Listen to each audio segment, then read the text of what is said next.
Hey everyone, it's Joel from Planet 13, and this is my entry to Hanna's from the Omaha Introvert, her 1,000 plus subscriber contest. And Hanna's got a really awesome channel. What caught my eye recently was her episode on shoegaze. Totally cool. Shoegaze was something I always wanted to get into, but I never could because the people who were into it that I knew 20 plus years ago just would never let me CDs and stuff. I don't think I was cool enough to be part of their clique. I don't know if that was everywhere, but just in my community.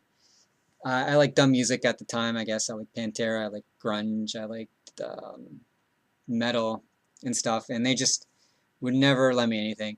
So it was always kind of a mystery to me, and Hannah's channel, or her episode, explained things to me, and I realized I had quite a few of these songs already on compilations, and I just never connected it with shoegaze, and now I have a better understanding what shoegaze is, and I've been going through her recommendations, I wrote them down, and I've been listening to stuff and picking up albums. So thank you, Hannah.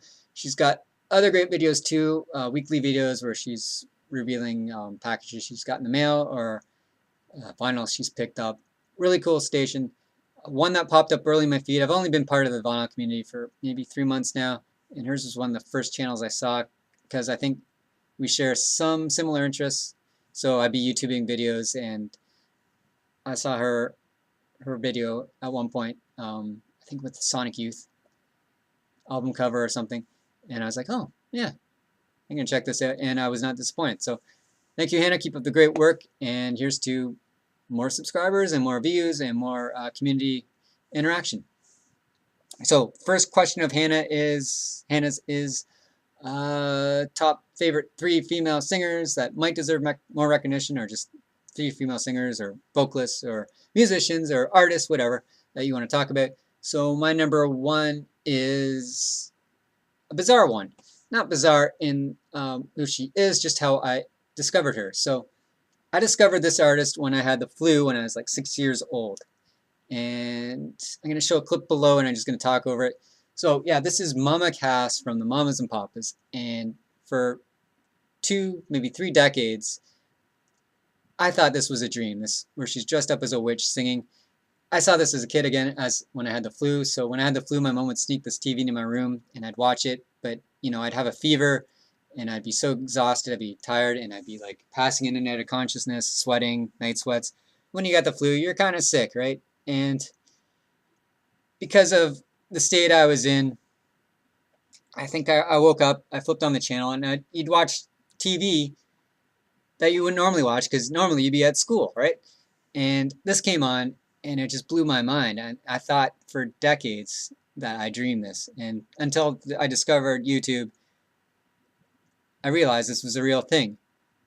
And because I thought I dreamed it, I did become more aware of who Mama Cass was, because she later appeared on an episode of Scooby-Doo. And then I heard the song California Dreamin' in an episode of TV, and I love that song, and I remembered it. So when that episode repeated, because I didn't have a VCR back then, and I didn't know how to operate a radio at age 6 or 7, so I taped California Dreamin', where they played it during some end credits on a TV show. I taped that song on a cassette that I found that was not in good shape, as was probably been re-recorded like 100 times with other stuff. So I had this really tinny version of California Dreamin' that I just replay and replay constantly. And then I went to a flea market when I was like 8 or 9, and I picked up a Mamas and Papas cassette. So that is my first singer, Cass Elliot from the Mamas and Papas. Amazing singer, great voice. I wish, you know, she's just one of those singers you just wish you didn't. She died too soon. She died of a heart attack. She just died way too soon. And what I liked about her was that she was equals with the guys in the band. She wasn't a novelty. She wasn't. She just had this powerful voice, and she had this personality that I just fell in love with. And that's what I liked about her, because you know, she did have her hit singles with her band, and I don't know much about her solo career. I'm assuming she had some good songs too that were popular, but you know, she was never. She was pure talent, is what I'm trying to say here. My next artist is going to be a little more controversial, and I'll just paint a little picture of where I'm at with this artist when I discovered her. So this is an artist in my not so distant past, and this artist just opened the gateway to all these other female artists for me. And it's not because I wasn't biased towards female artists. I was into bands, like I said, like Alice Cooper, Kiss, Whitesnake, and all that. And girls just didn't really fit into there. We had Lita Ford, again, who I was into. And we had a Canadian metal artist by the name of Lee Aaron. And otherwise, we didn't have much up here. If you want to listen to a female artist, it would be Tiffany, it would be Madonna, it would be Debbie Gibson, Bananarama, etc., Mariah Carey. So in 1993, I didn't know how to talk to girls at all. I was a nerd. I had a mullet 2 years after it was not popular. Like 2 years after, like Billy Ray Cyrus drove the mullet into the grave with his. That's when I decided to grow my mullet. And I couldn't talk to girls because they were into mostly top 20 music, and it was just stuff I didn't like, you know. I liked U2, but I wasn't really into it. I wasn't passionate about it at that time. And I wasn't into Mariah Carey and Michael Jackson. I could leave. Stuff like that. What happened was that I took a year off between high school and university, and I discovered the Ramones during that time. So I grew my hair out, and I kind of looked like Joey Ramone a bit. But for the life of me, I carried around not a life size, but a rather large Scooby-Doo stuffed animal.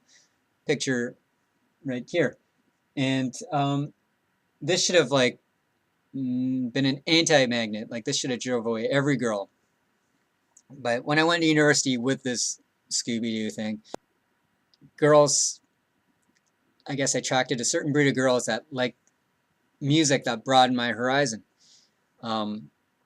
Just going back briefly to the Ramones, like during that time, I went and saw so many Ramones concerts, and then I ended up at Woodstock '94, and we were seeing Ramones at all these clubs and bars, and I had a fake ID because I was 18 at the time, seeing these bands, and in the States you had to be 21. In Canada, you only had to be 19, so my fake ID kind of worked. But my fake ID magically worked in the States. I don't know how. Like, they just looked at it. I guess it was Canadian ID. They didn't know how to really look for the year or whatever. So I got in to see the Ramones. We saw them like 16 times, me and my pals. And we ended up Woodstock '94. And I just came back to university, like going in. I didn't know anyone. Long hair. Started bringing the Scooby-Doo to school. And I just started talking to girls about music. And a lot of these girls did not like top 40 stuff. And these girls, these females in my lives, they really expanded my mind. And I remember one girl, she was driving to school one day, and she really got me into Bowie and T-Rex and Blur and Oasis. She was getting me into, and The Sweet.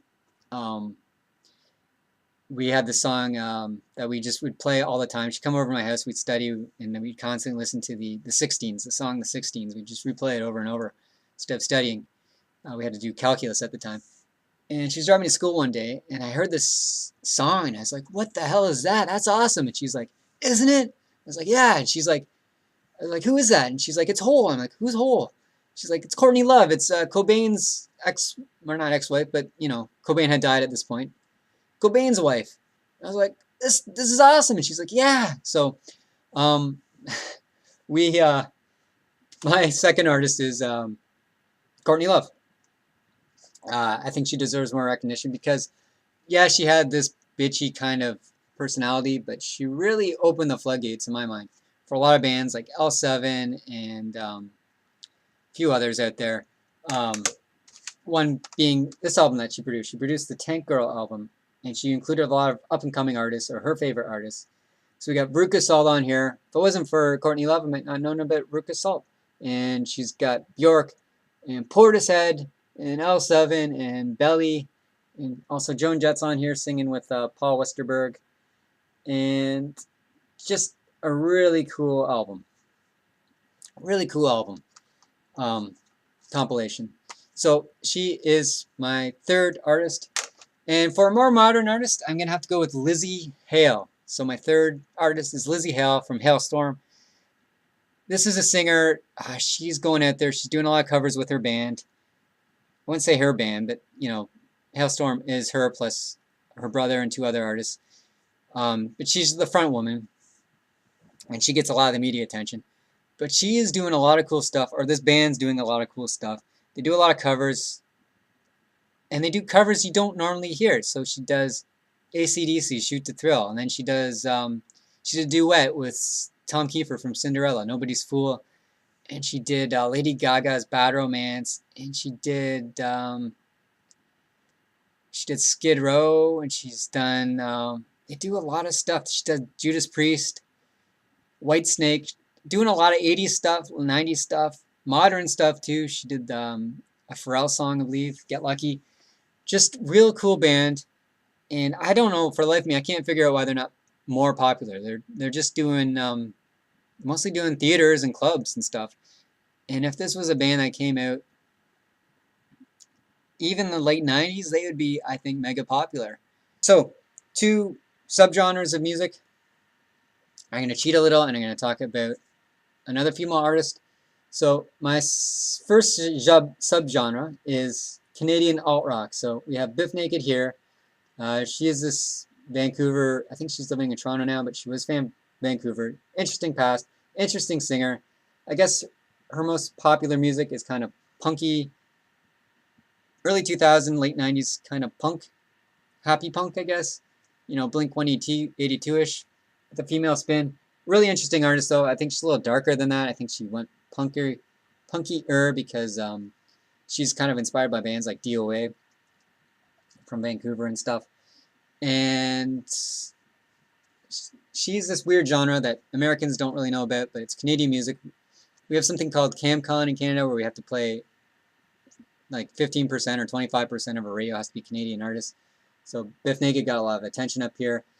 Again, never a big act, but always play clubs. Most of these bands only play clubs and theaters. They're playing more theaters now that they are more established. So another band is Our Lady Peace. This is their first album called Navid. And I saw them at the Volcano in Kitchener-Waterloo, probably in 94 and maybe 95. And this was like a $10 concert. And then the next week they're opening for the Van Halen Balance Tour in Canada. Eddie Van Halen was a big fan of them. I guess if you're to describe them, they'd kind of be like post-grunge. They kind of sound like Smashing Pumpkins in a sense. A little different. Billy Corgan used to say, oh, this band's a ripoff of me when he come to Canada. And then he actually listened to it. And he came back the next year and he apologized. He's like, I am so sorry I said that. This band is awesome.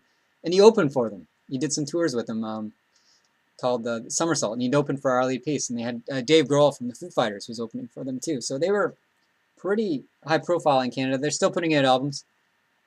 One of their albums, Matt Cameron actually did the drumming for a couple of songs because their regular drummer sprained his foot. So Matt Cameron was the drummer for Soundgarden and Pearl Jam. I don't know if he's still in those bands or not. And then another example of Canadian alt music is the Tea Party. So if you think Greta Van Fleet, I can't say the name, Greta Van Fleet, one of those. Sounds like Led Zeppelin. This was the original Canadian band that kind of sounded like Led Zeppelin, but they also had a Jim Morrison-esque singer, kind of. So they had Led Zeppelin, like, musicianship, where they play, like, a lot of multicultural instruments that you'd hear on Kashmir or whatnot, or the Page and Plan album they put out. But they'd have, like, the singer, he looked kind of like Jim Morrison and sounded like Jim Morrison. So it's a really cool blend of music, really cool band. Canadian alt music. Weird subgenre you probably never heard of if you're American. And there's a ton of other examples of bands that I could list off too.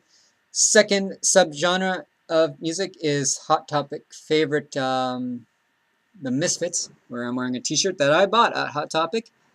And I'll wear. I was always into the Misfits as a high school kid. But this subgenre for the Misfits would be like horror punk. I don't think they started it, but they definitely popularized it. And what got me into it was this album here. It's the soundtrack to Return of the Living Dead. I saw this as a young kid. I think I was like 12. and the music just spoke to me for some reason. Again, I like kind of dumb music. Misfits are kind of dumb music. All they really do is sing about like horror movie song titles. They take a 50s horror movie and they just make up lyrics. But Danzig had a pretty cool voice. And this had 45 Grave on it, The Cramps, TSOL, The Damned, Tall Boys, SSQ, which is Stacy Q, and Roky Erickson, who is an amazing, he's not really punk. I would say he's more psychedelic. If you haven't heard Roky Erickson, you should look that guy up. He's got really cool music. REM actually covered him. And up here, a very famous band called Tragically Hip covered him. And another band, Ghost. Ghost has covered Roky Erickson. It's kind of psychedelic rock, folk rock.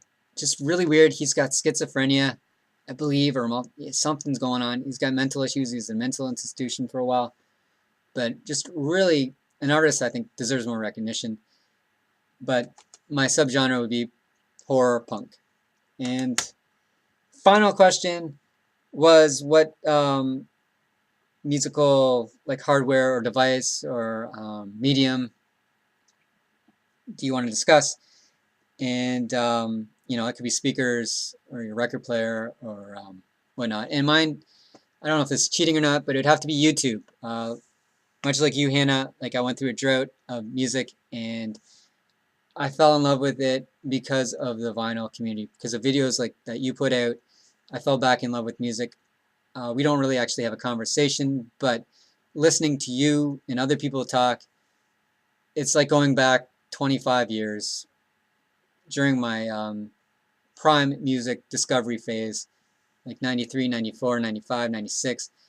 And you talk with people. I talked to people in university, and during that time, I think the Spice Girls were coming out, and a lot of this music just kind of collapsed under bands like the Spice Girls and the boy bands like Backstreet Boys.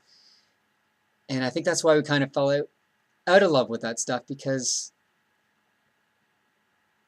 stuff like Hole and L7 and Ruka Salt and Liz Phair wasn't selling anymore, so they weren't getting album releases anymore, and they just kind of were pushing Spice Girls, Britney Spears, Jennifer Lopez, Christina Aguilera on us, and it's still coming at us to this day.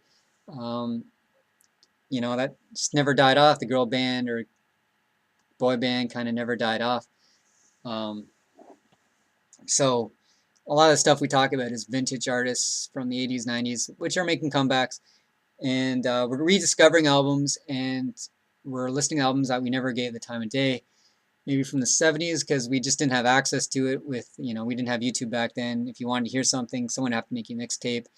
And your friends were, you know, your age, and they wouldn't have any memories of this. So, you know, other people on YouTube are a little older than me, and they're talking about things and that I kind of have vague recollection of, or vague knowledge of, but they're explaining things to me, getting me excited for stuff. So YouTube, even though I spend more time listening to vinyl or Spotify or something, YouTube is helping me discover that information, those songs, and that is my #1 choice, and I hope that's not cheating. So thank you again, Hanna, for putting these videos out, and thank you everyone for watching, and we'll talk soon. Bye now.